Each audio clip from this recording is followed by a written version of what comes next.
Hi, welcome to The Inner Way. I'm your host, Father David Smith. We've been slowly working our way through the spiritual classic Unseen Warfare, which always appears right in front of me at every video. I'm sorry that I haven't had any videos over the past 4 weeks with the onslaught of Holy Week, which is very beautiful but very busy. And the week after Pascha, where I was almost too tired to stand up.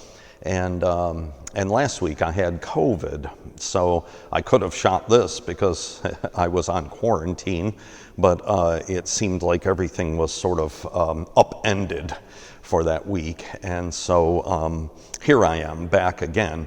We're going to look at 2 chapters from Unseen Warfare, chapter 38 and 39. I want to look at 30. I'm going to kind of add 39 on at the end because it has a piece of advice which I think really needs to be taken with a grain of salt, really needs to be looked at before it is followed too carefully by those reading the book. But first, we'll start with chapter 38, which is a wonderful chapter. I'm going to quote actually a fair amount of it because the writing is so beautiful and the ideas are so sublime. The chapter title of chapter 38 is Virtue Should Be Practiced Constantly and with All Diligence. Now, I've mentioned this in the past. This is something I really had to learn in my own life. I noticed at one point, this was a number of years ago, but I noticed that I would be a holy person. I would try to grow in my faith. I would try to be diligent in my faith up until a certain time of the day. And then it was almost like I was off the clock. Almost like a priest is a professional Christian, and when 5 o'clock rolls around, if I don't have anything in the evening, I'm all done. I can go home and be a regular person. And it really was something that was a revelation to me to say, you know what? I shouldn't be doing that. I should be living all the time as a spiritual person. The paragraph, this chapter rather, starts off with this. It goes like this. In the work of acquiring virtues, it is necessary to act so as always to be reaching forth unto those things which are before. Those last words, he's quoting from St. Paul's epistle to the Philippians, chapter 3. If we wish to attain our aim quickly and successfully. Now, I love when he uses the scriptures because he uses the scriptures always just perfectly. And that particular part of the scriptures is one of my favorites.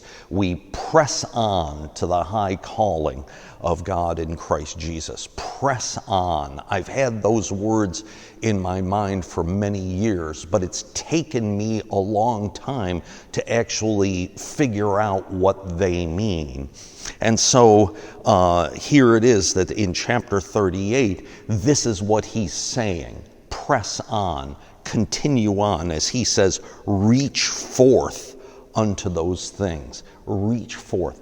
So he comes up with a great illustration of this in the second paragraph of his chapter, and I'm going to read that paragraph. I might read the whole thing. You must know that progress on the path of spiritual life differs greatly from an ordinary journey on earth. If a traveler stops on his ordinary journey, he loses nothing of the way already covered. But if a traveler on the path of virtue stops in his spiritual progress, he loses much of the virtues previously acquired. As I have already said, in an ordinary journey, The further the traveler proceeds, the more tired he becomes. But on the way of spiritual life, the longer a man travels, reaching forth unto those things which are before, again he's quoting St. Paul, the greater the strength and power he acquires for his further progress. This is beautiful, because I know that a lot of times when we think about always being on the spiritual journey, always striving, press on, and so on. When we think about that, if we think about for the rest of my life, every day, all day, even on the weekends and things like that, when we think about that, it seems like, I don't think I can do that. I'm going to need time off at some point. But I think what he's saying here is that the progress in the spiritual life is not like a journey. This isn't saying to us that we need to start walking right now and we are never going to be able to stop walking. We are going to have to walk night and day constantly for the rest of our lives. That's not the way it works. I mean, if I look back, say, 3, 4, 5 years, and I say, where was I on the spiritual journey? When I look at myself today, I say, in some ways I have progressed, but in some ways I haven't progressed at all. So it's not like a journey. You can't move ahead, but in some ways not move ahead. No, it's like it is a relationship. Since 5 years ago, I have spent time with God. I have spent time with Jesus Christ. And that time has brought me closer to Him. Whether or not it is a journey that I've progressed on, I've added miles under my feet, that's not the issue. And indeed, as Unseen Warfare says, I've discovered that as you progress in the spiritual life, it isn't that you become more and more tired. You become actually less tired. It's not like walking for miles and miles. It is developing a relationship with a person. Now, he furthers that point at the end of the chapter, and frankly, I'm going to read quite a bit of the last paragraph of his chapter.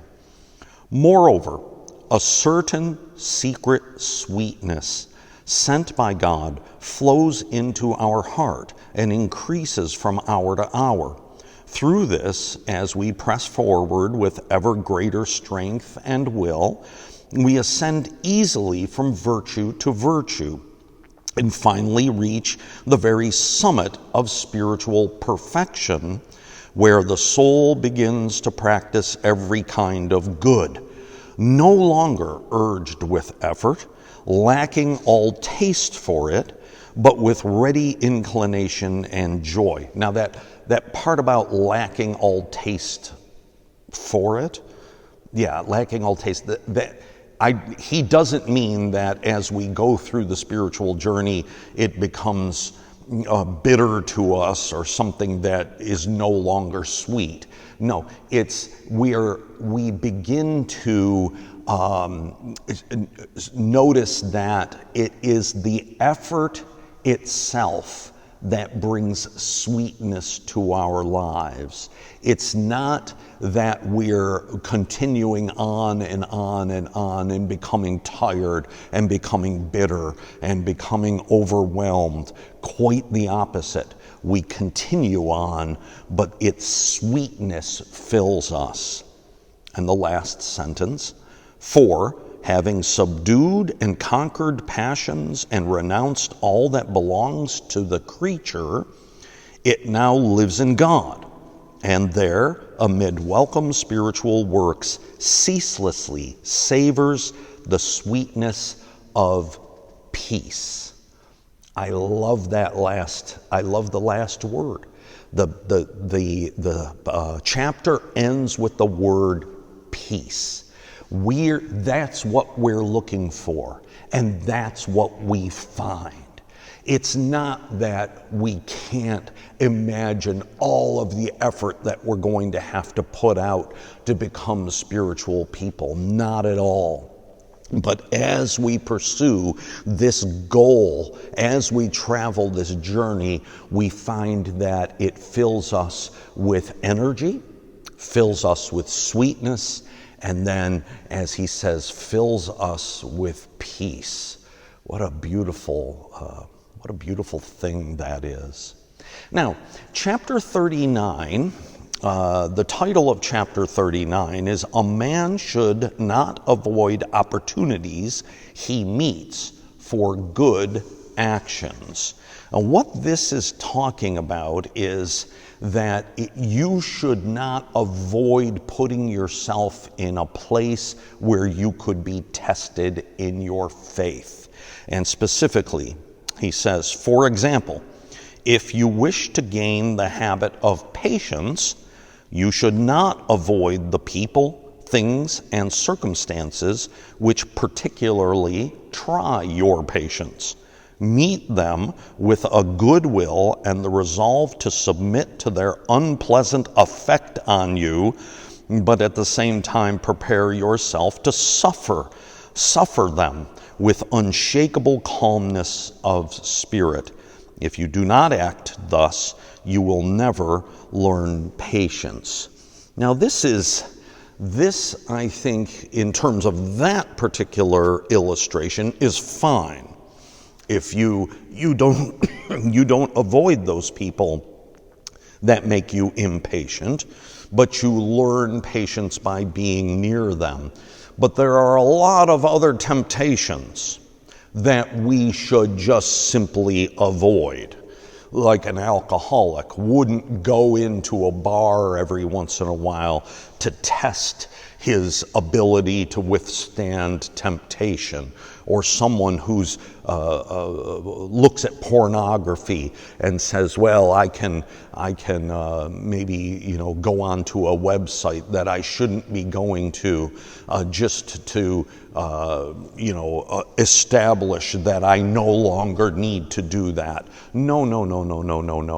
There are a lot of temptations that we don't want to experience anymore.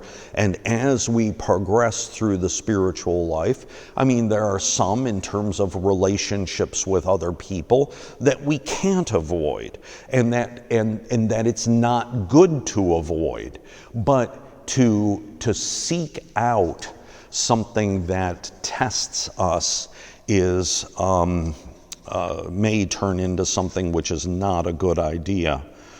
He says this at the end of this chapter: "True, in the case of a beginner inexperienced in battle," and that's really all of us, "it is better to flee from accidental troubles and disregard them rather than subject himself to their effects and come to grips with them." So he says the same thing that I'm saying, but I think that it really should almost be taken a step further, that avoiding temptation is always the best way to go. Don't go to the restaurant where they serve giant amounts of food on these serving platters and things like that, and they have all these desserts and things. Don't go there. Go someplace else, or don't go out. Whatever the case may be, but there are times when we need to avoid temptations. Okay, next week we're going to look at chapter 40 of Unseen Warfare, another great chapter. I hope you can join us then, and until then, God bless you, and I'll see you in church.